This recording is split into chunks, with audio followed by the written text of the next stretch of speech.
6 hari sebelum rasa macam ni, 3 hari sebelum rasa macam ni.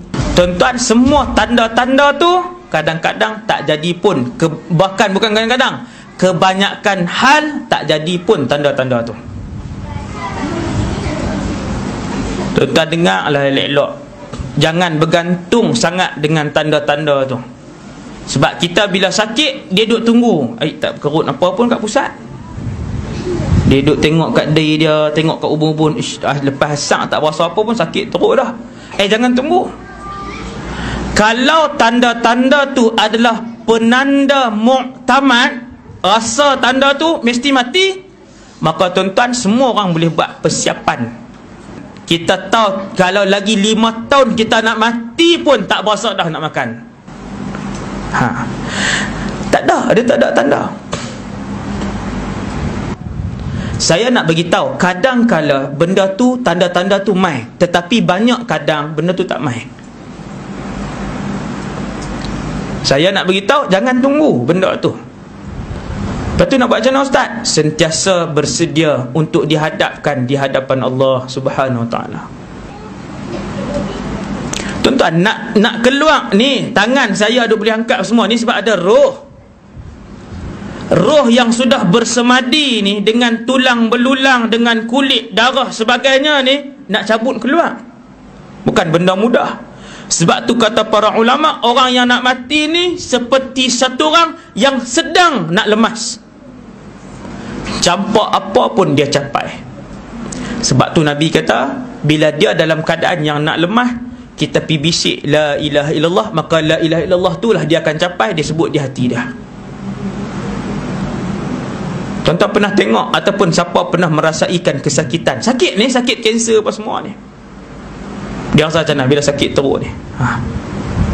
Sama bila orang mati, tuan-tuan, dia tak boleh fikir apa dah otak dah.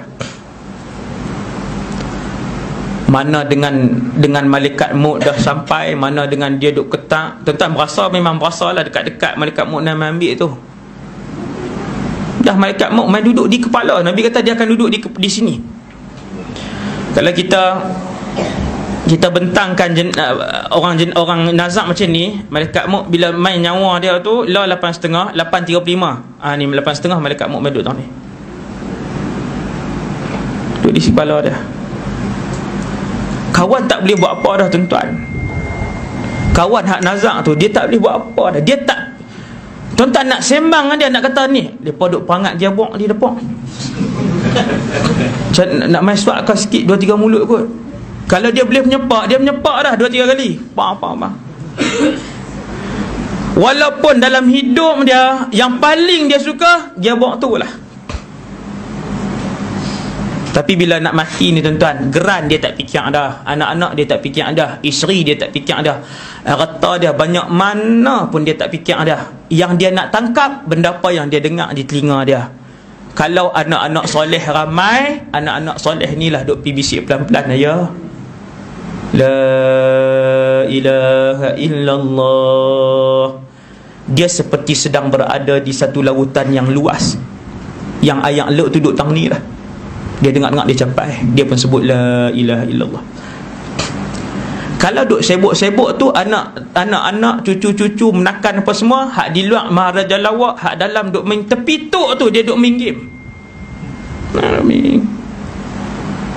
Tak ada apa. Yang orang tua ni duk dengar lagu lah, seolah-olah duk di tengah laut, orang duk baling batu, pegang-pegang tenggelam. Pasal apa? Tak boleh. Duk di tengah laut, orang sebab pasang aja kat dia, dia pegang tak boleh, tenggelam. Dia duk cari kalimah yang terapung. Kalimah itu, penyelamat itu ialah la ilaha illallah. Manusia ni bila dia suasana dia kalut, tuan-tuan, dia tak ingat apa dah. Nabi sebut, Nabi kata, puncak kekalutan kehidupan seorang manusia di dunia ini ialah ketika mana roh dia keluar daripada jasad dia. Itu puncak dia. Tuan-tuan, ada masalah keluarga, ada masalah hutang, masalah bermusuh dengan orang, tekanan hidup, tekanan tempat kerja, apa semua, semua tu tak boleh lawan dengan kesengsaraan, kekalutan ketika mana roh kita duk keluar ni, duk keluar. Tuan-tuan sekalian, roh yang baik, dia pun malaikat mai tarik, maka roh ni dia macam ayak ni, sebidik macam ayak ni. dari segi keluar dia, malaikat akan tarik di sini, di kepala. Bila malaikat mula tarik daripada kepala, roh tadi akan keluar sikit-sikit. Maka bahagian yang pertama kali kosong bahagian mana tuan? Kaki. Kan ayak ni bila dia keluar atau nak kosong? Ni. Begitulah roh bila ditarik daripada kepala ni, dia akan kosong di sini. Kita waktu tu, waktu roh duk tengah keluar tu, kita akan berasa kaki tak boleh gerak dah. Sakit tak terkata dah. Sakit tak terkata dah. Ketika tu di kiri dan kanan kita duk dengar ini. Hak siapa duk gelak mengilai, hak siapa duk sembang tak endah kat kita. Kalau ramai anak bini, anak-anak kita ramai yang soleh pakat duk baca Quran, maka Quran tu lah kita duk dengar. Kita gerak kaki kita tak boleh lah waktu tu. Sebab roh tak ada dah tang ni. Kemudian dia naik sampai ke lutut, okey tak ada. Daripada lutut sampai ke bawah tak ada roh dah. Dia naik sampai ke pusat ni. Daripada pusat sampai ke bawah tak ada roh dah. Di sini duk kumpul malaikat, duk kumpul tang ni. Dia naik sampai ke atas, sampai ke tengkok. Dia akan bunyi sikit. Aduh, sikit dah. Kadang dengar, kadang tak dengar pun. Bila roh sampai di tengkok, tuan-tuan, Allahu Akbar, yang itulah segala-galanya dalam kehidupan dia, di situlah tuan. Pasal apa saya cakap macam tu? Kerana apabila roh sampai di kerongkongan